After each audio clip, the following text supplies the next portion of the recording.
Hop là, petite ambiance tamisée. Voilà, j'ai fait cet achat.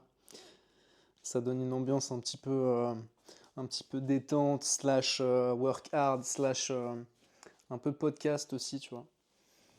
Ça met une ambiance, quoi. Bienvenue dans cette vidéo. Ceci est mon jambon, ceci est mon goûter, et ceci est la suite de mon goûter. Et je vais partager mon goûter avec toi aujourd'hui.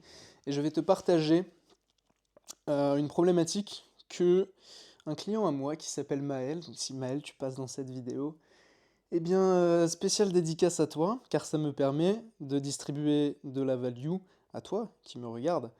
Et c'est mon intention dans cette vidéo, c'est de t'apporter des prises de conscience sur la manière dont tu agis et des fois tu comprends pas trop pourquoi.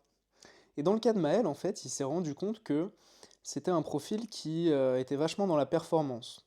Dans quel sens je dis ça?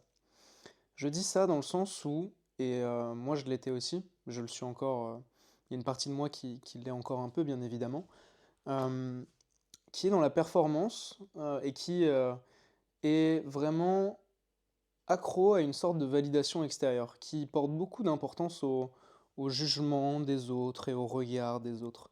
Et Maël, il était dans une situation où il était dans un bar avec des potes à lui et où il y avait des filles à la table d'à côté qui l'intéressaient, qui lui plaisaient. Et il se disait, bah tiens, en vrai, j'ai envie d'aller d'aller leur parler. Mais dans son intention, il me disait qu'il le faisait plus pour impressionner les potes que vraiment pour lui et pour se faire kiffer. Donc l'intention de base, elle est déjà un peu... elle est pas très sharp, quoi. Elle est un peu tachetée, l'intention. Parce que il fait ça pour obtenir de la validation de ses potes et qu'ils se disent, waouh, trop stylé, Maël, t'es trop chaud, tu vas open une meuf. Bon, ok. Donc il va les aborder, et puis au bout de quelques échanges, d'une conversation, il finit par s'éjecter, donc ça se passait bien, et il finit par s'éjecter de la conversation et par laisser ses potes bah, discuter avec les filles. Qu'est-ce que ça se traduit? Qu'est-ce que ça traduit en fait ça? Ça traduit une forme d'auto-sabotage, dans le sens où il préfère intérieurement euh, garder l'image de lui-même intacte plutôt que de continuer l'interaction et de risquer de se faire rejeter.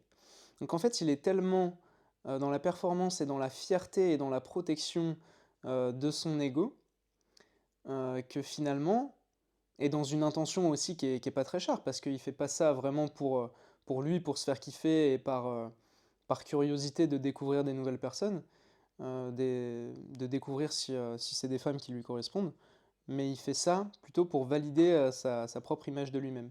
Et du coup, il préfère rester dans cette fierté et dans cet orgueil de non, mais si j'avais voulu, j'aurais pu aller plus loin. Non, mais si j'avais vraiment mis 100% d'effort, j'aurais pu aller plus loin avec elle, je sais pas, sortir avec elle, coucher avec elle. Mais en fait, ça le coince dans un champ de conscience qui est de l'ordre de l'ego, de l'orgueil et de la fierté, et ça l'empêche de connecter vraiment avec les femmes qu'il rencontre parce qu'il finit par s'auto-saboter et par s'éjecter de l'interaction. Donc, euh, donc ce que je lui ai dit déjà, c'est que c'est bien parce qu'il en a conscience. Et ça, c'est le premier pas, parce que des fois, on se dit, on s'identifie à cet ego, on se dit non, mais moi en vrai, je m'en bats les couilles, etc. Mais au fond, tu sais que tu t'en bats pas les couilles. Que sous prétexte d'une certaine forme d'indifférence, sous prétexte de oui, je m'en bats les couilles et je suis indifférent, bah, ça cache une forme de lâcheté et ça cache une forme de manque de vulnérabilité. Donc comme tu refuses de te rendre vulnérable et tu refuses la potentialité de te faire rejeter, bah, tu te rejettes toi-même, tu t'auto-éjectes de l'interaction et c'est pareil en business en fait. C'est pareil en business parce que si tu es dans cette fierté perpétuelle de dire ouais mais dans tous les cas si j'avais vraiment voulu bah, je serais millionnaire. Ouais mais dans tous les cas si j'avais vraiment voulu et que si j'avais mis 100% d'effort bah j'aurais réussi. Ouais mais ça reste une potentialité et une image que ton ego entretient et qui t'empêche de faire vraiment ce que tu veux faire et qui t'empêche aussi euh, de prendre des actions dans la matière et ça te coince dans une certaine image de toi-même, l'image de toi-même qui ne se fait pas rejeter et l'image de toi-même qui n'échoue pas. Alors que c'est humain d'échouer, tu vois, c'est de l'ordre de l'ego de se dire non mais moi je suis dans la performance, je suis un mec qui performe, je suis un mec qui gagne, donc bah si j'échoue, je suis une merde. Et en fait ça entretient aussi ce truc de dualité à l'intérieur, de dire euh, comme t'es, comme tu fais un enjeu d'identité et comme tu es dans la performance tout le temps, bah t'entretiens cette dualité de ah je gagne, je suis trop fort, ah ça a pas marché, ça veut dire que je suis nul, ça veut dire que je suis une merde. Donc en fait tu entretiens un discours interne qui est dans cette dualité et qui ne peut pas t'élever au rang de l'amour parce que tu vas être dépendant tout le temps de la validation extérieure et du succès et de l'échec. Euh, donc comment faire pour sortir de ce mécanisme si tu en prends conscience et si tu es dans l'auto-sabotage? Bah, c'est très simple. C'est reconnaître le moment précis dans l'interaction ou si tu as prévu de faire un truc pour ton business et que tu finis par pas le faire parce que tu mets pas 100% d'effort, parce que sinon ça va briser l'image de toi-même que tu t'es construit à l'intérieur. Prendre conscience du moment où tu as la sensation qui apparaît. Prendre conscience du moment où, tu vois, par exemple, Maël, dans l'interaction, il y a dû avoir un moment où il s'est dit non, mais de toute façon, ça sert à rien que je reste, ou non, mais ça sert à rien que je me montre vulnérable ou que je montre mon intérêt, parce que bah, de toute façon, je m'en fous, quoi. Et de toute façon, si je veux, je peux le faire. Et du coup, il s'éjecte de l'interaction. Donc, c'est prendre conscience du moment, à quel moment précis ça arrive, d'être pleinement conscient de quand ça arrive, et de choisir consciemment de rester ou de ne pas rester. C'est pas le fait de rester dans l'interaction ou de partir. C'est pas l'action. C'est quelle est l'intention derrière l'action.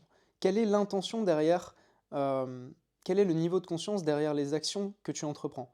Est-ce que tes actions ils viennent d'un espace de paix et d'amour de toi-même, ou est-ce que ton action elle vient d'un espace de peur? Et ça, c'est une gymnastique vraiment quotidienne de prendre conscience des actions qui t'auto-sabotent, qui te laissent dans une certaine fierté, dans un certain orgueil. Euh, Parce que là, Maël, il a déjà fait un travail sur lui-même, c'est-à-dire que à présent, il est assez courageux pour aller entamer une discussion, par exemple, avec une femme, pour démarrer son activité, pour démarrer son business. Il ancre certaines actions dans la matière, mais il s'auto-sabote parce qu'il y a une partie de lui qu'il n'a pas encore intégrée, et c'est sa propre vulnérabilité. Donc voilà, prendre conscience du moment auquel ça arrive, et limite, le soir, quand tu as pris conscience de ce truc-là, et que tu as agi depuis un espace de peur, bah, tu le notes dans ton carnet. Et en fait, plus tu le notes, plus tu prends conscience des moments auxquels tu fais le choix de t'identifier à la peur et de prendre des décisions basées sur la peur, plus tu le notes, plus tu en prends conscience, et plus tu vas être conscient et présent quand il y a d'autres situations comme ça qui vont se présenter. Je bouge mon jambon depuis tout à l'heure, ça doit je vais finir par le manger. Mais, euh, mais du coup, voilà, c'est un processus de prise de conscience et de gymnastique mentale. Déjà, reconnaître le mécanisme, reconnaître que tu t'auto-sabotes, te détacher de ton ego, parce que c'est dur hein, de se détacher de son ego et de prendre conscience qu'en fait, tu es dans la fierté, tu es dans l'orgueil et que ça te auto-sabote. Et ensuite, faire ce travail de conscience au quotidien, de reconnaître à chaque fois les actions et les décisions que tu prends basées sur un niveau de conscience euh, qui est bas et qui te laisse coincé dans une réalité où tu as toujours les mêmes schémas qui se répètent. Cette vidéo est maintenant terminée, j'espère que ça t'a aidé. Dis-moi dans les commentaires si ça t'aide ce genre d'étude de cas. Like, abonne, partage à ton ami entrepreneur, à ton ami qui veut construire des relations profondes et qui veut se libérer de ses schémas inconscients. Et rejoins la voix du cœur en description pour cultiver ce miel, pour cultiver cet amour et cultiver cette paix qui existe en toi à chaque instant. Ciao.